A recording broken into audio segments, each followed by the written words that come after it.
અડાજણ ખાતે વિદ્યાકુંજ સ્કૂલની સ્થાપનાના 17 જૂન 1992માં કરવામાં આવી। આજરોજ વિદ્યાકુંજ શાળાને 32 વર્ષ પૂર્ણ કરીને 33મા વર્ષમાં મંગળ પ્રવેશ કરેલ છે। ત્યારે વિદ્યાકુંજ સંકુલમાં મને કેમ વિસરે રે વિદ્યાકુંજ પરિવારનો સ્નેહ મિલન કાર્યક્રમ યોજાયો હતો, જેમાં વિદ્યાકુંજ પરિવારના આજના અનેરા ઉત્સવ પ્રસંગે શ્રી વિદ્યાદાન ચેરિટેબલ ટ્રસ્ટના મેનેજિંગ ટ્રસ્ટી શ્રી જયંતિભાઈ પટેલ, ટ્રસ્ટના સભ્ય શ્રી ચંદ્રેશભાઈ પટેલ, હિરેનભાઈ પટેલ, સંસ્થાના ભૂતપૂર્વ આચાર્ય મિત્રો, વર્તમાન સમયના આચાર્ય મિત્રો, શિક્ષકો અને વહીવટી કર્મચારીઓ ઉપસ્થિત રહ્યા હતા। આજના મંગલ દિને વિદ્યાકુંજના શરૂઆતથી આજ દિન સુધી કાર્યરત આચાર્ય શિક્ષકોએ વિદ્યાકુંજના જૂના દિવસોને વાગોળતા આજ દિન સુધીની યાત્રાના સંભાળના સાથે લેખાજોખા પ્રસ્તુત કર્યા હતા। આ સાથે વર્તમાન અને ભવિષ્યના વિઝન અને મિશન સાથે કટિબદ્ધતા દાખવતા આચાર્ય મિત્રો અને સમગ્ર સ્ટાફે વિદ્યાકુંજને શિક્ષણ જગતમાં અવ્વલ સ્થાન અપાવવા પ્રતિજ્ઞા લીધી હતી। વિદ્યાકુંજ દ્વારા વિદ્યાર્થીઓનું સર્વાંગી મૂલ્યન જીવન ઘડતર કરી ઉત્તમ નાગરિક ભેટ આપવા સંકલ્પબદ્ધ થયા।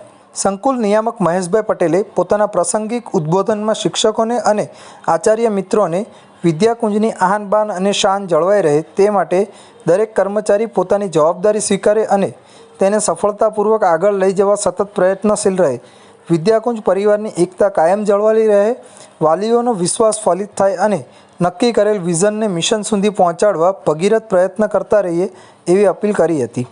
મેનેજર ટ્રસ્ટી શ્રી જયંતિભાઈ પટેલ સાહેબને વિદ્યાકુંજના 33મા વર્ષમાં પ્રવેશ કરે છે ત્યારે સૌને મંગલ શુભકામના પાઠવી અને વર્તમાન અને ભવિષ્યના પડકારો માટે સૌને તૈયાર રહેવા માટે અને સતત પ્રયત્નશીલ રહેવા અપીલ કરી।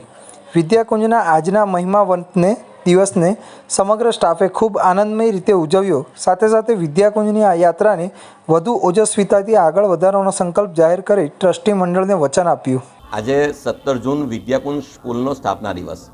1992માં સ્કૂલની સ્થાપના થઈ, આજે 32 વર્ષ પૂર્ણ કરીને 33મા વર્ષમાં મંગલ પ્રવેશ કરી રહ્યા છે ત્યારે અમને ખૂબ આનંદ અને ગર્વ છે। વિદ્યાકુંજ નાની અમથી શાળામાંથી આજે વટવૃક્ષ બન્યું છે। સર, પહેલો પાયાનો પથ્થર, પહેલું વર્ષ અને આજે 33મા વર્ષમાં મંગલ પ્રવેશ નહીં ભૂલાય એવી કઈ સ્મૃતિ હશે? અનેક સ્મૃતિઓ સાથે વિદ્યાકુંજની ગાથા છે। પહેલું વર્ષ અમને યાદ છે કે માત્ર 2 ગાળામાં 2 રૂમમાં કહી શકાય એવી સ્કૂલ 12 મંડી શરૂ કર્યું અને બાળકો પણ નીચે જ બેસતા હતા, ત્યારે કોઈ વ્યવસ્થા નહોતી। પછી ધીરે ધીરે 4 ગાળા અને તે વખતે એ સોસાયટીમાં પુષ્કળ ગંદકી અને બધાની વચ્ચે અમે સ્કૂલ ચાલુ કરી, પરંતુ એમ કહી શકાય જેમ ગંદકીમાં કમર ખીલે એમ આ વિસ્તારમાં એવા સમયે સ્કૂલ શરૂ થઈ જ્યારે કશો જ કોઈ પ્રકારનો વિકાસ નહોતો, પરંતુ આજે વિદ્યાકુંજ કમરની જેમ ખીલી રહી છે। આ શારદાનું મંદિર છે સાહેબ, શું કહેશો? નવી શું વિશિષ્ટતા સાથે કામ કરશો?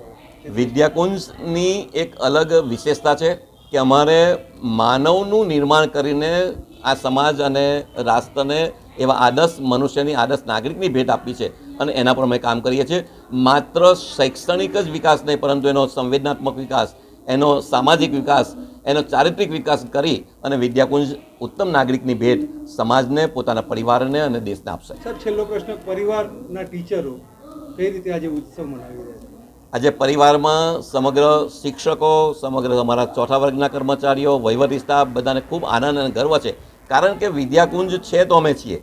ત્યારે આજનો દિવસ અમારો પોતાનો બર્થડે છે એવી રીતે મનાવી રહ્યા છે। વિદ્યાકુંજ સ્કૂલને અમે અમારું શરીર માની રહ્યા છે, સૌ સ્ટાફ એવી રીતે વિદ્યાકુંજને જુએ છે।